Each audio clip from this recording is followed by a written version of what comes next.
नमस्कार, मैं मुकेश कुमारी, व्याख्याता भिवानी गर्ल्स बीएड कॉलेज। आज का मेरा विषय है वैश्वीकरण के संदर्भ में शिक्षा के बदलते उद्देश्य।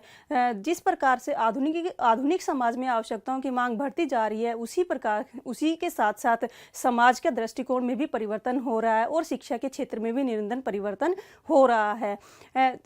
वैश्विक स्तर पर यदि हम देखें तो प्रत्येक क्षेत्र के अंदर जो एक रूपता दिखाई देती है वही वैश्वीकरण कहलाता है, जिसका प्रभाव आज शिक्षा के उद्देश्यों पर भी पड़ रहा है। उसके प्रभाव के कारण हमारे शिक्षा के उद्देश्यों में निरंतर परिवर्तन हो रहा है। जैसे विश्व नागरिकता का विकास करना, वैश्वीकरण के माध्यम से शिक्षा का उद्देश्य बनता है कि वह बालकों में विश्व नागरिकता का विकास करे, ताकि एक बालक जो है वो केवल अपने देश के लिए ही ना सोचे, बल्कि विश्व स्तर पर भी दूसरे देशों के लिए या संपूर्ण विश्व को एक परिवार समझते हुए विश्व के विषय में भी वो बालक सोचे, जिससे कि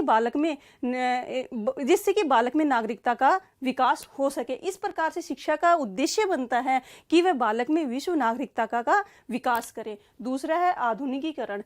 वैश्वीकरण के माध्यम से आधुनिकीकरण का उद्भव हुआ है। आधुनिकीकरण के माध्यम से प्रत्येक व्यक्ति तथा प्रत्येक समाज के सोचने के ढंग में परिवर्तन आया है कि आधुनिकीकरण के माध्यम से हमारे शिक्षा के उद्देश्यों में भी परिवर्तन आया है कि शिक्षा के द्वारा हम बालक को इस तरीके से तैयार करें कि बालक प्राचीन को वर्तमान से जोड़ते हुए आगे बढ़े और अपने जो विचार है उन विचारों को वह नए ढंग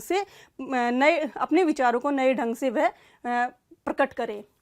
तीसरा है हमारा वैश्विक एकता का विकास।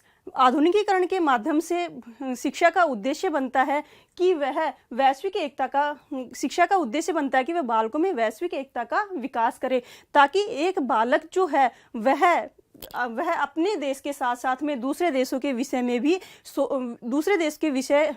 भी सोच विचार करे, क्योंकि बालक जो है वह केवल अपने देश के बारे में ही नहीं सोचेगा, संपूर्ण देश के विषय में यदि बालक सोचेगा तो आने वाले समय में यदि किसी देश पर कोई विपत्ति आती है तो दूसरे जो देश हैं वो देश भी जिस देश पर विपत्ति आ रही है उस देश की सहायता करने के लिए वो आगे आएंगे। इस प्रकार से यदि कहीं किसी देश को किसी विपत्ति का सामना करना पड़ता है तो दूसरे देश उस देश की सहायता करने के लिए आगे आ सकते हैं। इस प्रकार से शिक्षा के माध्यम से ही हम यह कार्य कर सकते हैं कि बालक जो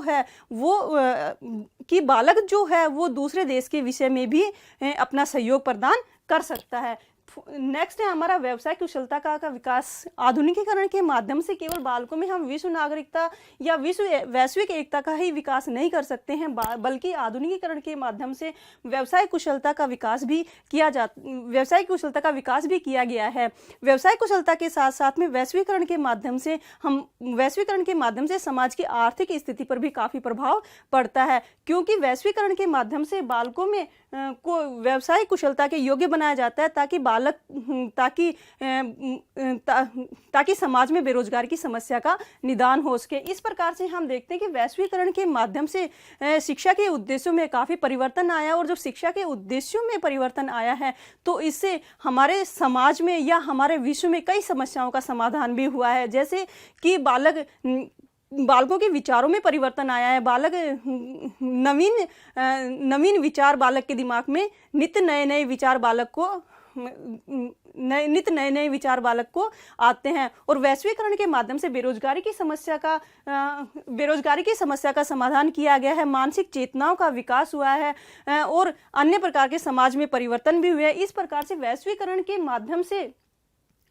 के माध्यम से शिक्षा के उद्देश्यों में जितना काफ़ी परिवर्तन आया है, उन शिक्षा के उद्देश्यों के द्वारा ही हम हमारे समाज में, हमारे देश में, हमारे राष्ट्र में हम परिवर्तन ला सकते हैं। इस तरीके से वैश्वीकरण के माध्यम से हम देश में एकता की भी स्थापना कर सकते हैं।